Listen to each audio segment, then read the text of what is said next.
नमस्ते दोस्तों, कैसे हैं आप लोग। जब जब इस दुनिया में पाप, अत्याचार और मानव की बुद्धि भ्रमित हुई है, तब तब हमेशा ही किसी ईश्वरीय रूप ने अवतार लिया है। भगवान के हमेशा जन्म होते रहे हैं, उनको अपने साकार रूप में आना ही पड़ा है, क्योंकि पृथ्वी पर जब जब बहुत अत्याचार, परेशानियां, प्रलय आता है, तब तब भगवान अवतार जरूर लेते हैं। अब वो भगवान जन्म कब लेंगे, किन स्थितियों में होगा और कौन से वो कारण होंगे निर्मित, ये किसी को भी नहीं पता है। कोई भी नहीं जानता है कि भगवान कब अवतरित होंगे, क्योंकि हम अपनी बुद्धि में ही अभी फंसे हो गए हैं। हमारी बुद्धि हमको अभी इतनी खतरनाक स्थितियों में लेके आ गई है कि हम 100% मशीन के हो गए हैं। हम को फर्क ही भूल गए हैं कि हम एक सामान्य मनुष्य थे, क्योंकि दुनिया में इतना बुद्धि का भ्रमित होना ये संकेत है कि ईश्वर अभी साकार रूप में आने ही वाले हैं या आ भी चुके हैं। तो आपको इस बात का बिल्कुल भी कहीं से कहीं तक कुछ पता नहीं है। अगर ईश्वर ने जन्म ले भी लिया है, वो साकार रूप उनने धारण कर भी लिया है, तब भी आपको कुछ भी नहीं पता चलेगा। और वो उनका कल की अवतार है, जो इस दुनिया में या तो अवतार ले चुका है या लेने वाला है, और साकार रूप में आपके सामने कब उपस्थित हो जाएगा आपको पता भी नहीं चलेगा। ईश्वर अपने हर एक अवतार को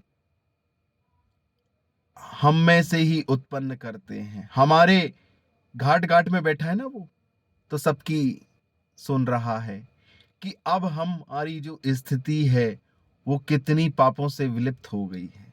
हमारी बुद्धि इतनी खराब हो गई है कि हम अब परिवारों को परिवार नहीं समझ रहे हैं, हम अब लोगों को लोग नहीं समझ रहे हैं। अब हमारी बुद्धि पूर्णतः मशीनों पर आधारित हो गई है। जैसा मशीनें करती हैं, उनके पास कोई विवेक नहीं होता है, ऐसे ही हमारे विवेक छीन लिए गए हैं। और ईश्वर ने जन्म लिया नहीं लिया, इन बातों में मैं नहीं पड़ूंगा।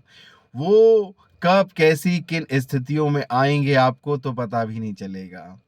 और उनने कहां पर, कब, कैसे जन्म लिया, इस बात का सिर्फ ईश्वर ही जानते हैं। उनके अलावा इस दुनिया में कोई भी नहीं जान सकता है कि वो कब साकार रूप धारण करेंगे। और जैसे ही वो साकार रूप धारण करेंगे, वैसे ही हमारे मनों की स्थिति बदल जाएगी और हम उनको जान जाएंगे कि कौन है कल की। दोस्तों, कौन है वो कल की अवतार। भगवान का अवतार बस अवतरित होने ही वाला है, और ईश्वरीय रूप को देख के हर एक के अंदर तेज उत्पन्न हो जाएगा। उनमें एक श्रद्धा का भाव आ जाएगा जो आज विलुप्त हो गया है। ईश्वर जब जब इस पृथ्वी पर अधर्म बढ़ा है, तब तक ईश्वर को अपना साकार रूप लेना ही पड़ा है।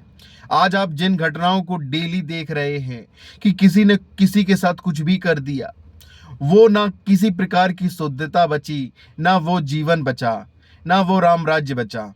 आज कैसी कठिन परिस्थितियों से गुजर रहे हैं, मतलब हम सामान्य बात भी सोचने के योग्य नहीं रहे।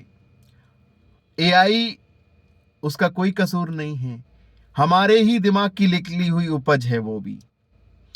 अब ईश्वर को इस धरती पर कहां पर, कब, कैसे जन्म और किन परिस्थितियों में वो आएंगे, उनका सबको इंतजार है। वो कैसे आएंगे, वो किन कारणों से आएंगे, वो सब जानना चाहते हैं। पर उनके अलावा इस दुनिया में किसी को नहीं पता है कि वो जन्म ले चुके हैं या लेने वाले हैं।